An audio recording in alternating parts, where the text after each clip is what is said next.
This is the Inner Chief Podcast, episode 389. When we sleep, our brain cells retract by about 50%, and it allows our spinal fluid to wash over our brain. And it cleanses our brain, which is like having a shower at the end of the day, which is great. And importantly, it gets rid of this metabolite called beta-amyloid peptide. Now, this peptide is a very sticky protein, and it forms clumps or plaques in the brain. And these plaques are implicated in the Alzheimer dementia process. Now, these plaques form up to 20 years prior. So if we're not getting enough sleep on a regular basis, we really do suffer the consequences later on. G'day, this is the Inner Chief Podcast, episode 389 with Dr. Carmel Harrington, executive sleep guru, on the myths and factors of sleep that drive optimal health, joy and performance. I am your host, Greg Layton, founder of Chief Maker and the Council of Chiefs. I believe there is a great chief in all of us, and that through listening to the stories, strategies and techniques of great CEOs and gurus, each of you can find and leave your own legacy through your work and life.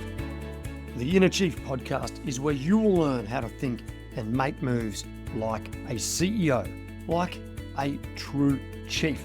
For over a decade, I've helped CEOs and senior executives around the world boldly lead change, inspire their people, and leave a legacy.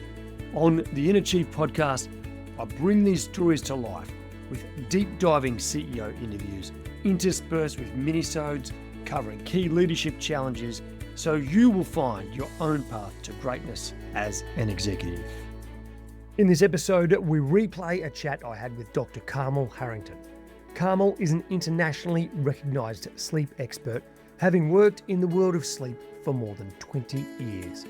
She is the Managing Director of Sleep for Health and an Honorary Research Fellow at the Children's Hospital Westmead.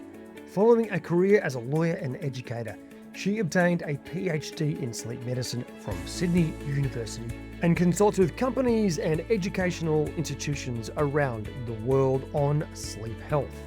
Amazed at the seemingly little importance given to sleep, she drove headfirst into the emerging research that clearly demonstrated that sleeping well was a key component of optimal performance and health.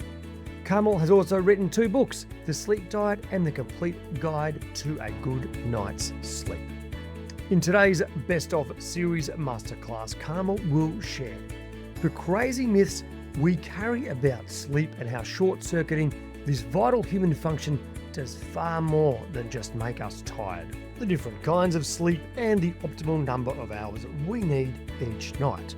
We also cover polyphasic sleep, caffeine, alcohol, diet, and what to do when you can't sleep. Chiefs, without further ado, let's hear from the Best of Series guest, Dr. Carmel Harrington. Well, I'm here with the wonderful Dr. Carmel Harrington, a sleep doctor professional in helping us all learn how we can sleep better to improve our lives. Dr. Carmel, it's wonderful to have you on the Inner Chief Podcast. Oh, thanks so much, Greg, for having me. It's a pleasure.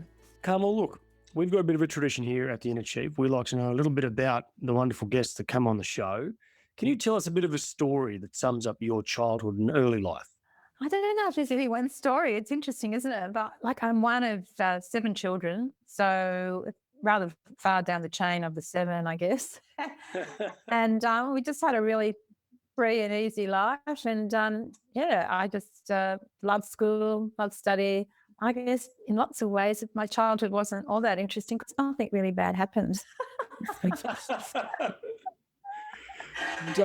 had lots of fun. Sydney, or? I did. I grew up in Sydney in the western suburbs. And I guess the only thing of interest is that as a child, I was actually quite sick. And so for many years, I didn't go to school. So I was homeschooled by my parents, my mother, my siblings. As I say, many of them used to come home from school and I'd be so jealous them going to school. So when I finally did go to school, I just loved it. And I sort of spent many years studying, I think, as a consequence. So that's probably why I've got so deeply into education as I have, because I love it. What was your first ever job? My first ever job, I think I was about 13 and I desperately wanted a pair of Levi jeans. And my mother said you didn't have enough money to buy, because in those days the jeans were really expensive. And I said, well, what if I get a job and save up for it? So I went around all the shops in our local area, and the hairdressing lady said, well, you can come in Thursday nights and Saturday mornings. And I did. And I saved up and bought my pair of Levi's. And I did that job right up until I finished my first degree, to be honest. I just got better and better at it. And then it was a great job. I got to know everyone in the area. So it's from the age of about 13 to the age of about 21, I was working as a helper in a hairdresser. Yeah. Fantastic. And now, listen, what was your first ever hourly rate? Can you remember? Oh gosh, it was almost nothing. I think maybe I can't remember. It was such a small amount, but I think the Levi's I wanted were probably about $12. So it took you needed a job to save up.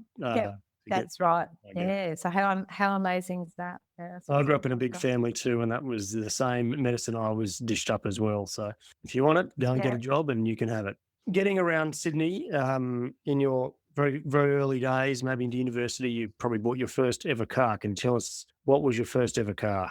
Well, actually, I couldn't afford a car to start off with, so I bought a bike. I had a little Honda and rode around on the bike for a really long time. Then I had an accident and hurt myself. So I decided I really didn't want to be riding around Sydney in the wet weather anymore. So I went and bought a $200 Renault 10. It was canary yellow. Yeah, and it was beautiful. I loved it, and I kept that for many years while I did other degrees. And then finally, it was someone crashed into it, and a spare part we just couldn't get hold of. So it meant that it went to the wreckers, which was really sad because I loved my little for the canary yellow Renault. Fantastic. Yep, that's right. Okay. Right, we know all the most important bits about you now, Carmel. Let's talk about sleep.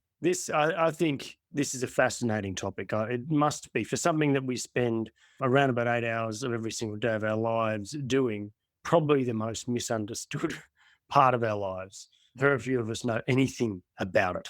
Can you explain what is sleep and the different types?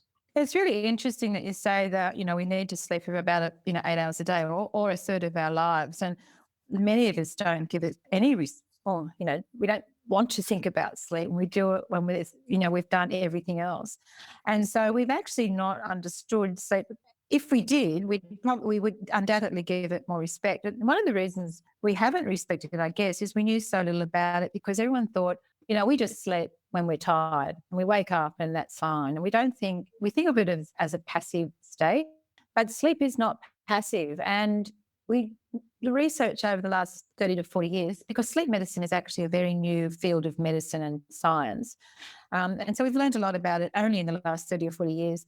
We know that sleep is a very, very active time, both for our body and for our brain. So our body does or performs the central functions during sleep that actually can't perform when we're awake. So we have processes and functions that we perform when we're awake, like eating and get rid of our waste products and exercising, that we obviously can't do when we're sleeping. Well, the same way we do things when we sleep that we can't do when we're awake. And so what we do is repair and restore our cardiovascular system and our nervous system, and we secrete lots of this beautiful hormone growth hormone that allows our muscles to build and repair so that we're physically well during our wakeful hours.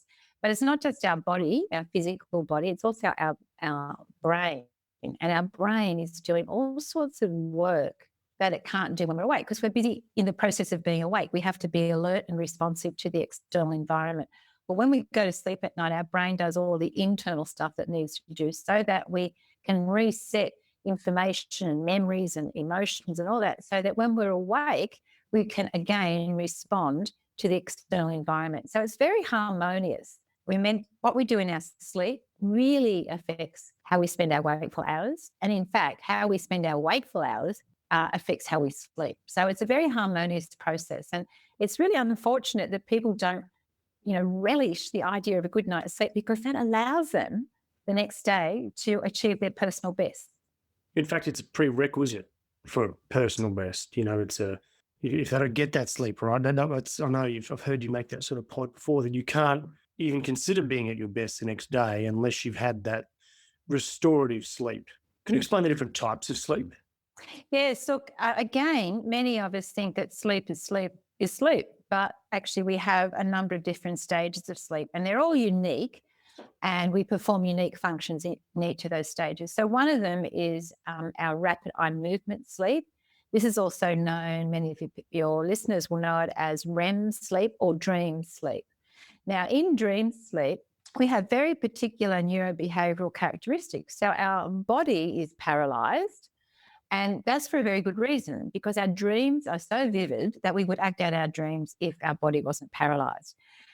But our brain in dream sleep is very, very active. And in fact, parts of our brain are more active in sleep than they are when we're awake, which is really incredible. So some of the things that we do in our dream sleep is we bed down memory and learning. And if we don't get enough sleep, we actually lose 40% encoding ability. So we lose 40% of our memory because we don't get the chance to encode it into our brain, like as you would a computer. We also reset our emotional balance so that when we wake up in the morning, not everything is annoying us. We don't get frustrated really easily. We don't get impatient with the kids. And so because we do that resetting when we're asleep, but if we don't get enough sleep, of course, we recognize that often we're more irritable and cranky and, all that, easily angered.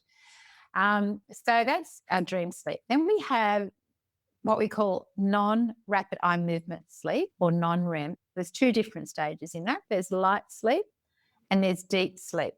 Now, light sleep is really important we have most of our sleep is light sleep as adults. And that maintains a state of sleep. And that's also very important for memory.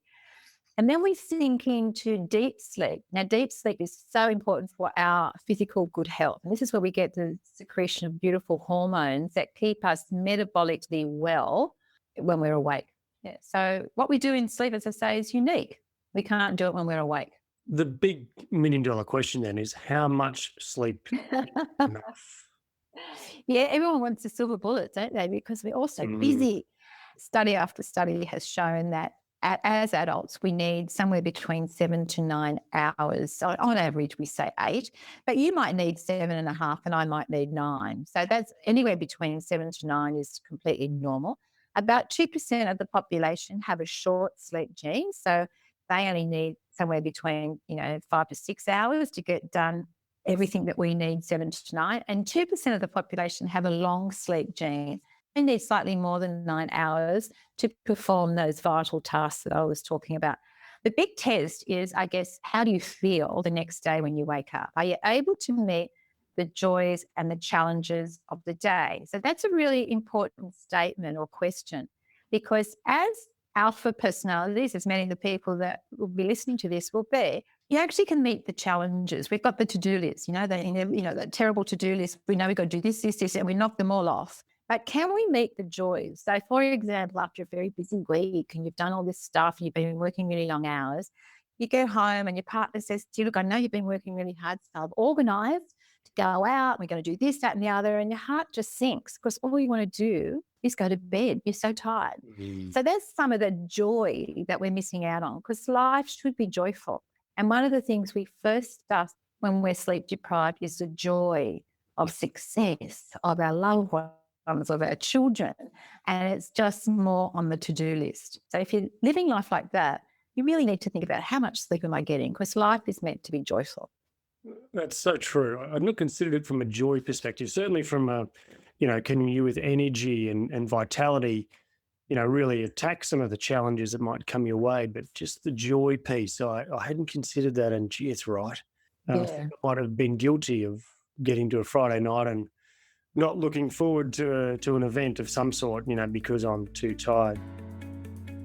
Chief, do you need to get the right people in the right roles, or have some tricky individuals whom you're just not sure how to develop and grow? We have the ultimate resource for you. Go to chiefmaker.com/ performance. And we have a tool there where you can systemize your performance assessment, work out the right moves to develop and grow and get people moving once again. Check it out at chiefmaker.com/performance. When we're in these deeper sleeps, and I think you've spoken before, I've heard you speak about 90-minute sleep cycles and what actually happens in each 90-minute cycle. Could you maybe just go over that one more time so we understand what that means? Yeah, so as I said, we have three different types of sleep or stages of sleep, and we cycle through each. We start off when we go to sleep in wakefulness, obviously, and then we sink into light sleep. And we're in light sleep for about, depending on how tired we are, for about 20, 25 minutes. Then we sink into deep, deep sleep. Now, deep sleep is when we are the quietest we will ever be in the 24 hours in our deep sleep. So the body itself is very quiescent. And so this is where we're doing that beautiful secretion of growth hormones, and we repair, our heart rate goes right down and our breathing rate. And if you actually watch somebody in quiet sleep, you can tell they're in deep sleep because everything is so harmonious, everything's so gentle and wonderful. And then, of course, after about 40 minutes in our first cycle of deep sleep, we'll pop up into our dream sleep. Now, the first cycle of dream sleep is normally very short. It can only be about 5 minutes. And then we'll go back into light sleep. So the full cycle of going from light sleep, deep sleep into dream sleep is called a sleep cycle. And they range from anywhere between 90 to 110 minutes. Now, we get most of our deep sleep in the first third of the night, and we get most of our dream sleep in the last third of the night. Now, this is important to remember when we skimp on sleep. The body, if you think of in evolutionary terms, the body is only concentrating on the fact that you are alive and well the next day, because all it wants you to do is reproduce. In evolutionary terms, it doesn't care if you achieve or not achieve. It just wants you to be alive at the next day. So it gives you that type of sleep that keeps you physically well, your deep sleep. It doesn't really care whether you're a good thinking person or a well-behaved person, because that's when the sleep that does that comes in the last third of the night. So if you're skimping on sleep all the time, you may well be okay physically, but you might be perceiving or detecting cognitive deficits, or you might not be happy, as I said, or you might be crankier than you would like to think you would, you want to be. And this could be because you're only giving yourself, instead of 5 complete sleep cycles as adult needs, you might only be giving yourself 4 complete sleep cycles. So you're missing out substantially on your dream sleep. So let's talk about some of the myths or maybe even some of the mistakes around sleep. What about this whole myth that you can catch up? Idea that you could catch up. So maybe instead of having the 7 to 9, I think, I'll have 6 hours sleep for most of the week, and then on Friday night, I'll have a good 10 hours, and that'll get me back on track. Surely that works, Carmel. Wouldn't it be great? Wouldn't it be great if it did? It's a bit like, with, say, diet. You say, okay, well, what I'm going to do is I'm going to eat bad food all week, but on the weekend, I'm going to eat good food. The same sort of... Oh, I'd rather now. Yeah, so we actually can make, if we sleep deprive ourselves all week, and believe you me, a lot of people are doing that. So we know somewhere between almost 1 in 2 of us adults are getting less than 7 hours sleep. So half of the Australian population almost is sleep deprived. And a lot of them try to catch up on the weekend. So they sleep. So you can actually make yourself feel a bit better because you're refreshed, but you miss out on all those things that you did night after night. So, for example, you haven't actually repaired or restored or refreshed your cardiovascular system or your nervous system or your respiratory system, or you haven't produced all the beautiful growth hormones that you needed to have good metabolic health all during the week. You can't catch up on those things on the weekend in a couple of hours sleep. You can make yourself feel a bit better though. And likewise with our brain, the things that we do with our brain, something really important happens when we sleep to our brain. We actually cleanse our brain. What happens is when we are awake, we need to get rid of the waste products from our brain. And when we're awake, we can't get rid of anything from our brain because our brain cells will butt up against each other. So there's no pathway out for these metabolites that we produce throughout the 24-hour period. But when we sleep, our brain cells retract by about 50%, and it allows our spinal fluid to wash over our brain, and it cleanses our brain, which is like having a shower at the end of the day, which is great. And importantly, it gets rid of this metabolite called beta-amyloid peptide. Now, this peptide is a very sticky protein, and it forms clumps or plaques in the brain. And these plaques are implicated in the Alzheimer dementia process. Now, these plaques form up to 20 years prior to the overt presentation of dementia. So if we're not getting enough sleep on a regular basis, we really do suffer the consequences later on, and we can't actually undo that. If we don't do it every night, by giving ourselves 1 or 2 nights of good sleep, it actually doesn't make up for the 5 nights of bad sleep, unfortunately. You've let it all build up for 5 days. Yeah, that's right. Absolutely. Okay, so you're pretty convincing, but I've got one more piece of the pie. Let's just say someone is sitting there going, you know what? Okay, that's fair enough, but I still only can afford 6 hours sleep a night. I'm happy to put up with potential build-up of plaques in my brain. I'm happy to let my body physically not recover. I'm happy to feel tired, because on a Friday afternoon when I'm at work in the 3 o'clock meeting, I'm still pretty sharp. I just have a coffee or a Coca-Cola or something. Is that really what's going on? Are they still really as sharp as they could be? No. And study after study shows that, Greg, and this is the trouble. So a really interesting research was done following on from the first Iraqi war, 1991. So if anyone can remember way back then, there was something called a friendly fire. It was euphemism for the Americans firing on their own troops and killing them. So this was awful. And so the American military put a lot of money into researching what went wrong. Now, what went wrong was put down to lack of sleep. The soldiers had gone into battle not having enough sleep. And so the military then decided, okay, we need to know better how much sleep do we need in order for our troops to be battle ready. What they found after much research was 7 to 9 hours, which is exactly where they started. They didn't want to hear that, right? But along the way, they discovered something really interesting that we were not aware of before this.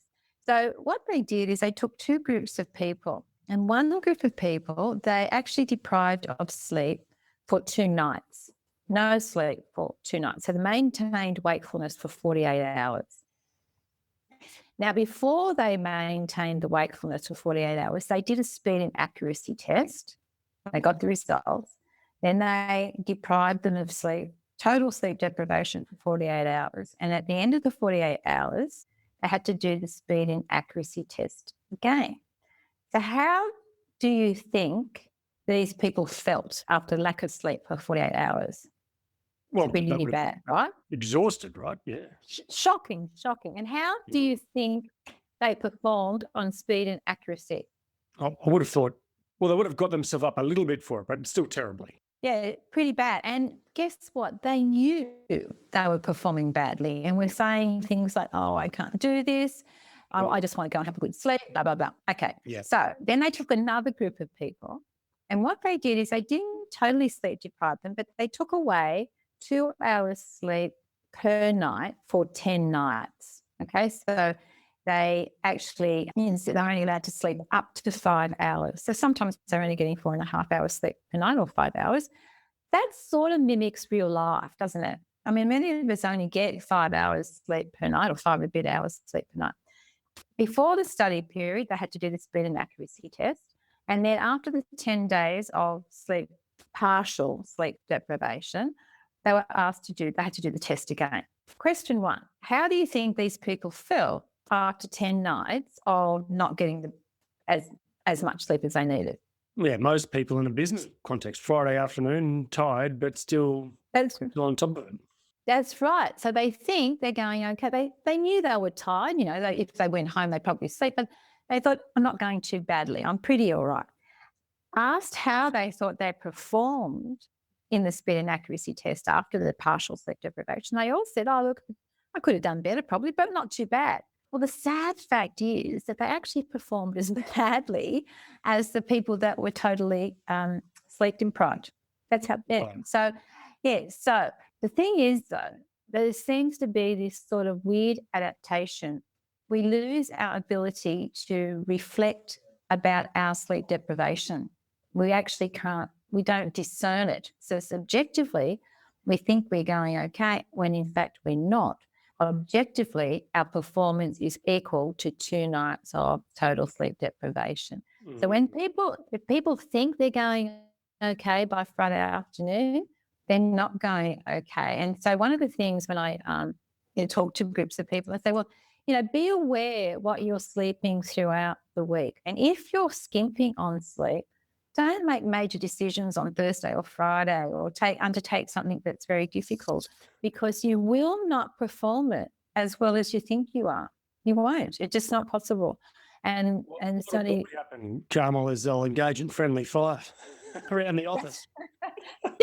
yeah, absolutely. Yeah. So people often think they're going okay when in fact they aren't. And I know this is a funny story. Before President Trump was elected, or when Clinton and Trump were going for the election, I was interviewed by American Vogue, and they asked me about short sleepers, because Trump and Clinton maintained they were short sleepers. And I said, well, I don't believe they are. And I went to a few reasons why I didn't think Clinton was a short sleeper. And then I said, well, and Trump definitely isn't a short sleeper. He just wants to be, because he's got all the hallmarks of a sleep-deprived person. And all that is, like, he's hypertensive, he's overweight, he's impulsive, he, tweets at 3 o'clock in the morning, for example. His decisions move around all the time. Very high risk-taking behaviour. So these are the things, and despite, it doesn't matter what you think of the politics, it's neither here nor there. This is not often, most of us don't want to be a leader. We might have his politics, but we don't want to lead like that. And really is an example of sleep deprivation. It's very, very interesting. Okay, let's talk about some other practical matters. So we now know, let's get our 7 to 9 hours sleep a night. What about power naps after lunch? What are they? Are they is there true value in them? Tell me about that. Yes, the power naps are great. And we, as most of us realise, we have a lull in our alertness, at 3 o'clock in the afternoon. And this is a really 3 to 5 o'clock in the afternoon, depending on whether you're an early person or a late person. And this is a really good time to have a power nap. And a power nap should be only about 20 minutes. And you set an alarm, so 20, 25 minutes. You lay down, you fall asleep. And when the alarm goes off, you get up and maybe do a bit of exercise. And that will alert you. And then you're ready to go for the next 4 hours. Now, the reason you limit it to 20 to 25 minutes is because you don't want to go into deep sleep. Because if you wake up from deep sleep, you have something called sleep inertia. You're quite confused and disoriented and things like that. So you don't want to go into deep sleep, but keeping yourself in light sleep, it actually will allow you, when you wake up, to be quite alert and able to learn and for the next 4 or 5 hours. And a power nap does not interrupt your ability or affect your ability to sleep that night, whereas a longer sleep may well do. Okay. A few years ago, one of great American podcasters and book writers, a guy called Tim Ferriss, wrote a book. And in that book, he spoke about polyphasic sleeping. And this is where you go, instead of from one major sleep per day, you go to more like 3 to 6 smaller sleeps, and gradually reducing the main sleep to only a couple of hours. I think I know your answer. Is there any kudos to it, or is it lunacy? It's lunacy for most of us, and often people will suffer quite severe consequences mentally with their mental health. Unfortunately, some of us can't avoid but to have, a couple of times where we're asleep. So if we're doing shift work or we're an emergency worker and we need to grab sleep when we can. But it's not something we should do on a regular basis. So a lot of shift workers, though, are biphasic sleepers. So they might have a 4-hour stint and then a 3-hour stint, just 4 hours when they get home from their shift and then 3 hours just before they go to work that night. So they can be biphasic sleepers. But polyphasic sleepers, there's nothing wrong with that, provided you're still getting, your 7 to 9 hours. But most people, decide to trial polyphasic sleeping because they think that they only need, I think the system is like 20 minutes every couple of hours or something. 20 minutes every 3 hours is the ultimate. Yeah. Yeah. So in a 24-hour period, all they get is 8 lots of 20 minutes, which is not very much. And so they're really, really sleep deprived, but dreadfully sleep deprived. And there are substantial consequences for most people. The other thing that can start to happen with these people is they start to sleep when they don't know they're sleeping as well. So they have micro sleeps when they, can at least afford to have them. And they may not even be aware of this is happening as well. So look, there's severe consequences. And I would say to someone, look, if you can't get, 2 sleep cycles in a row, and you might have to, put it over time, like a newborn, a mother of a newborn or whatever's going on. But do try to add up what you're getting and make sure it's in the vicinity of 7 hours per 24 hours. Now, you spoke there, you used a term there about, when sometimes you need to get sleep. And I think there are times with all of us where we think, well, I really need to have a bit of sleep now, but there's too much either going on in the world or in our head, or where our own rhythm is too amped up. Do you have any tips to help someone go from being fairly alert to getting ready for sleep and having at least some form of sleep really quickly? Is there any way that can happen? Yeah, look, if we're sort of running high, when we're really alert, and then we go, oh, I'm so tired, I want to go to sleep, and you dive into bed, like one or two things can often happen. You go to bed and then you toss and turn, and you can't get to sleep. And the more you toss and turn, the more anxious you become. And so the more anxious you become, the more adrenaline and cortisol you produce. So the more elusive sleep becomes. So we've all been there. It's a disaster. The other thing that can happen is that you actually go to sleep so quickly because you are exhausted. You fall asleep. You don't even remember putting your head on the pillow and you're asleep. And then you wake up 2 sleep cycles later, probably about, 3.5, 4 hours later. You wake up and you're bright, alert. You're boing and you're awake. And you're thinking, oh my gosh, I don't want to be awake now. I really need a good night's sleep. And you're just not getting that good night's sleep because you're wide awake and ready to go. And that's because in both instances, you haven't spent enough time preparing your mind for sleep.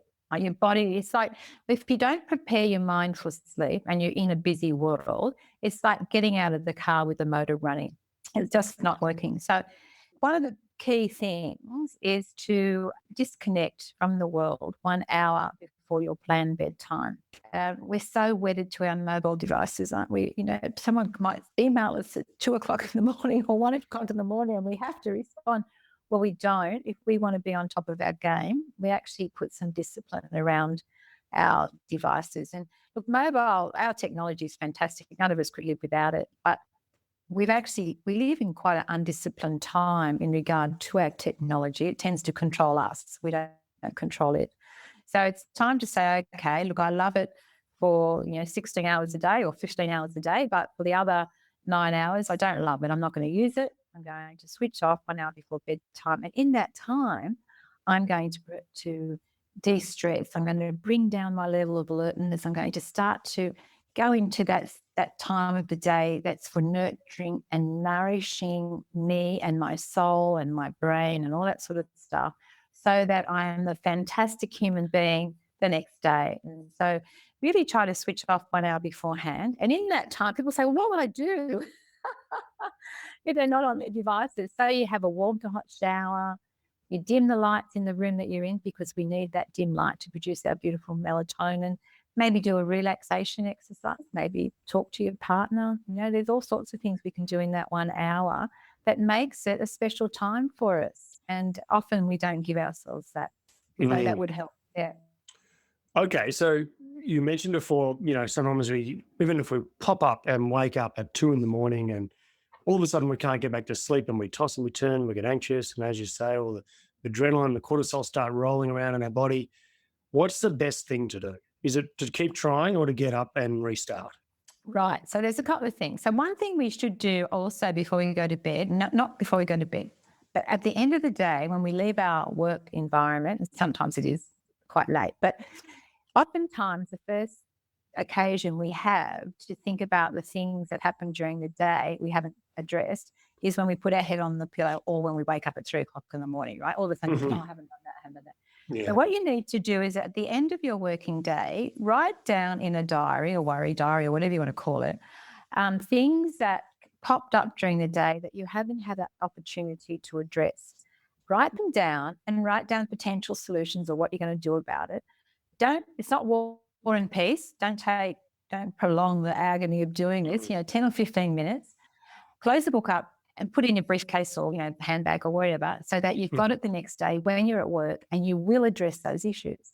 So that means that 3:00 in the morning when you wake up, you think, oh my gosh, I haven't done that. You think, okay, it's in my book. I don't need to worry about it. Because the amazing thing is the brain is so smart. If you get it out of the brain into the book, it won't worry about it. It'll know it's there, okay? So the other thing we can do, if we've done that already and we wake up at 3:00 in the morning and for no reason at all, and all of a sudden we start trying to get back to sleep, there's a couple of things we can do. The first thing, if we start to get anxious, one of the first things people will observe if they decide to observe it, notice that your breathing rate increases because we're starting to get anxious. So we should turn our attention to our breath quite early on, and we should breathe in this ratio of 1 to 2. So what we're doing there is trying to bring down our breath rate. So we breathe in for 1 and out for 2. And we do that over and over again. And we actually, when we do that, you'll notice that we actually reduce our breath rate. And when we reduce our breath rate, our heart rate starts to go down, and so does our blood pressure. And we stop producing the adrenaline and the cortisol that's going to keep us wide awake, okay? And so we will feel more relaxed.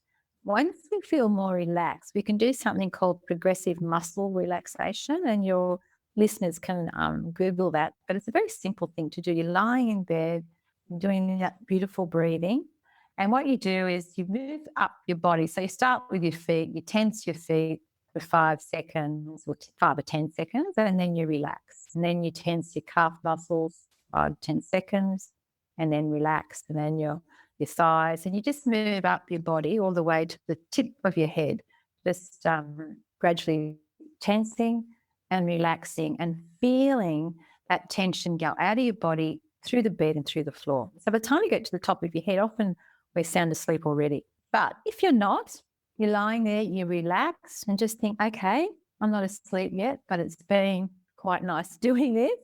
And if I'm not asleep, I'm not asleep. Just accept it, and if you can't sleep and you're still stressed, you get up. That's when you do get up and start all over again. Yeah. So sometimes it is an answer, but that's not my first default position, like getting up. Superb. Righto, Chiefs, more from Dr. Carmel in a minute. Now, recently we had Nick Lissette, founder and CEO of Black Pearl Group, on the show. We spoke about driving data into dollars, building human bridges in an AI world, and his win or die attitude. Here's what Nick had to say about differentiation in an AI-enabled world. The signal to noise ratio is just ridiculous because AI's created so much noise, and there's a new app that starts every second, right? Anyone can vibe code up an app now. The competitive barriers to having code as your barrier are gone. Wow, what are your barriers? Your ability of sales and marketing, differentiation on customer outcomes from what they can do themselves. That's it.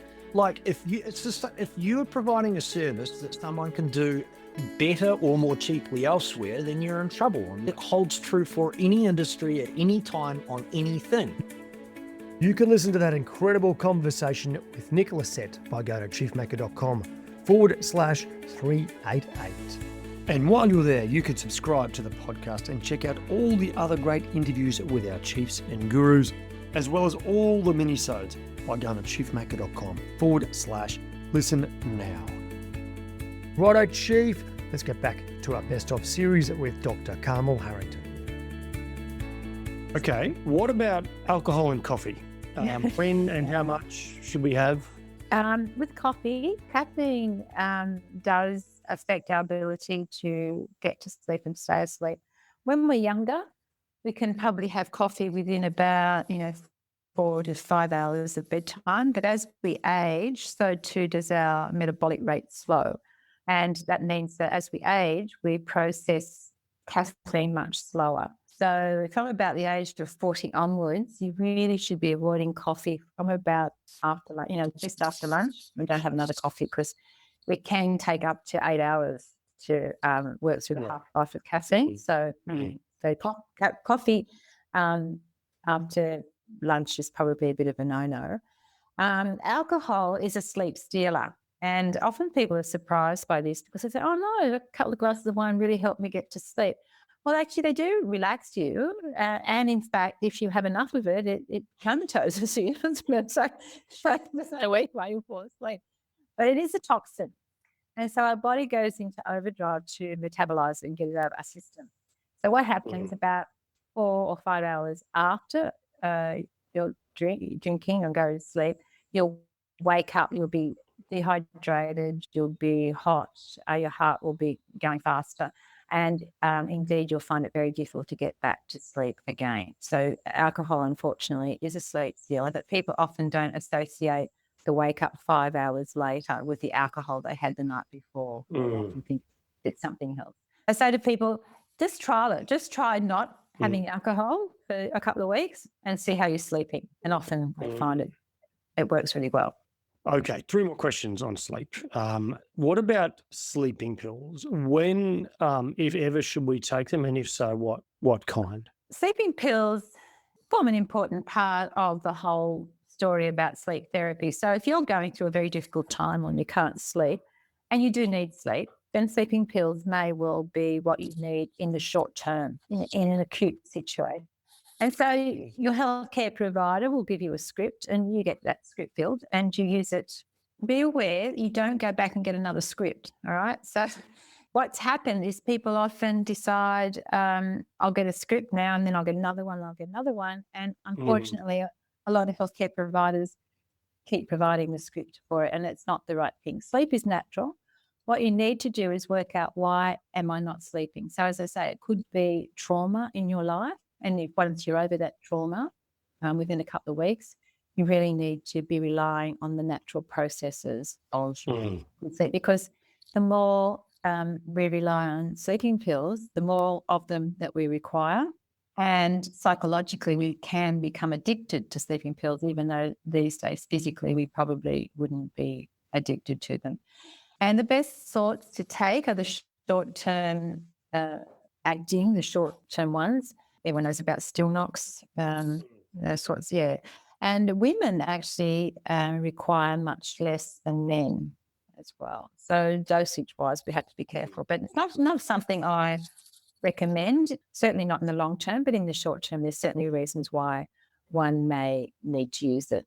What about evening diet or diet in general? How do we optimize our evening diet to get good sleep? The old adage, what is it? Breakfast like an emperor, lunch like a king, and dine like a pauper actually works really well for sleep and for our waistline.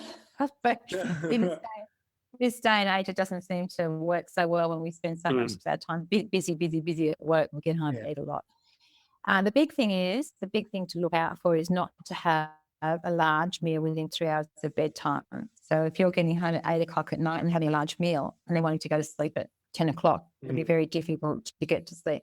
You may well get to sleep and then find that your sleep is quite fragmented, or that you only stay in light sleep. You don't get any of that rejuvenating deep sleep because the body's busy digesting the food, so it's not going to go into the deep sleep 3 hours before bedtime. And just stay away. If you are having trouble sleeping, make sure that you're not having, sometimes some spicy foods might keep you awake, especially as we age.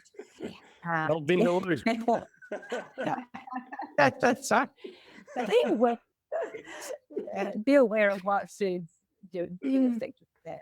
I'm sure the old Vindaloo's kept many of us up for a bit longer than we'd hoped. That's right. Yeah. On that top, no, I think that's the note we should finish on. Don't eat Vindaloo within 3 hours of bed. That's right. It's a handy hint. Well, this has been wonderful, very enlightening, and I'm looking forward to many more good nights' sleep ahead. We've got a few questions we finish off for all of our guests. So what is the next thing in your life you're most excited about? Well, it's really exciting. My research is coming to a point where I think I've been researching in this particular area for, 20, 25 years. And it's coming to a pointy edge. So one way or the other, we'll find out what's going on in the next year or so. So I'm incredibly excited about that, as you could imagine. Yes. Once that happens, I think I'll take off overseas for a 6-month, 12 months sabbatical and just have a gap year after all these years. Nice. A gap year. Wow. I'm pretty excited about that. Yeah. Excellent. Well, you better catch up on all the sleep you missed. I actually do get my sleep, believe it or not. Yeah. Okay, Carmel, what's the best way for people to connect with you? Oh, well, they could just go to my website, sleepforhealth.com.au, and that would put them onto me and my website. Yep. Excellent. Carmel, can you nominate another CEO or guru like yourself you hold with great respect you think we could bring on the show? Really don't know of many companies, but or CEOs. I'm afraid I don't live much in the corporate world. But I actually have a lot of admiration. I love fashion, and I think we've gone the wrong way about fashion just recently in so far as that everything is so turnoverable. And I love the fact that some people are getting involved in sustainable fashion. And I really take my hat off to that. And I actually would love to be involved in that industry. I think it's really what we should be paying attention to instead of having, we've got so much plastic clothes, haven't we, which will never go away from the rubbish of the earth. And I think it's something that really hasn't been getting enough attention. There's some really brave people going out there on a limb because it's not an easy path. So I really admire those people. Yeah, wow. Fantastic. Now, Carmel, if you could lead any company in the world other than your own, which would it be? And I'm guessing it might be one of those fashion businesses. That's exactly right. I'd really like to do something in sustainability and how we are going to live our life in the future. What's the road path forward? Because at the moment, I'm quite disillusioned with what's going on in the greater world at our leaders. And it would be nice to think that we could do it better somehow. Carmel, what is a final message of wisdom and hope you think is vital for the next generation of executives? I think we have to just remember that life is long. Life is long, and don't try to live it in a day. It takes time and there's a lot of joy involved. It's not just that quick rush to the deadline all the time. I just think life is long and we can achieve so much more when we've got longevity up our sleeves. Yeah. Superb. That's a magic way to finish. Carmel, it's been an absolute pleasure to have you on the show. Thanks again. Oh, it's my pleasure, Greg, and sweet dreams. Sweet dreams. That's fair. Epic dreams, we'd say. Everyone go and sleep epic. Sleep epic. Fantastic. All right. Thank you so much. Thank you, Carmel. Cheers. Chief, that sums it up for this week. I hope you enjoyed our chat with Dr. Carmel Harrington, and now you can focus on a critical part of high performance, getting your sleep right. Chief, all the links and resources for this episode can be found at chiefmaker.com/389. And if you would like to stay in touch and hear all about some of the best resources that you can find anywhere in the world to improve your performance at work, go to chiefmaker.com/subscribe. Now, Chief, if you're yet to rate the episode and subscribe, I hope you'll do so soon. It helps others see the magnificent value that the chiefs and gurus bring to their life and career. So make sure you hit subscribe on your podcast app now, give it a 5-star rating if you think it's worthy, and leave a short review about your favourite episode. Righto, Chiefs, as always, remember to stay epic.